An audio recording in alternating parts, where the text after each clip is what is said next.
G'day guys, welcome back to Cool Drive Racing HQ. We thought we'd give you a tour of where we're up to now with the workshop layout.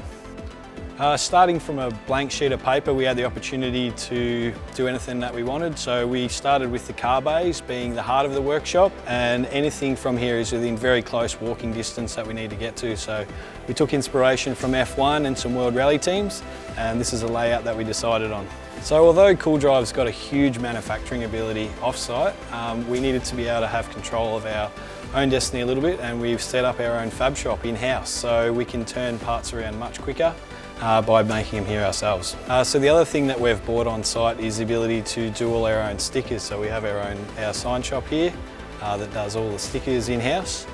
We then move along here to our little sub-assembly room that primarily is used for dampers and brakes, but any other little jobs that pop up over the race weekends, we can fix them in here. So moving the tour along now, we're in our tyre department. So we fit all our rims in between the races, but we're also straighten the rims. So we've just finished sand down, had a couple of bent rims, so we straighten them up on that machine there. Okay, so moving along here, here's something you don't see every day, the old Made in Australia symbol. We've been fortunate enough with Workbench warehouse coming on board and helping us. They even went to the extent of matching the colour of the race car onto the workbenches for us.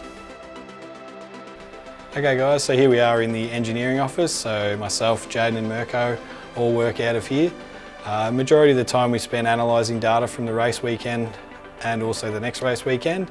We've got a nice clear view of the workshop out there as well, so we can keep an eye on proceedings and what's happening out on the shop floor. Okay guys, so that concludes the tour of the BRT workshop. We'll get this bad boy packed in the truck, and hopefully we can go over to Tassie and put on a good show for all our fans and our sponsors. So until next time, we'll see you then.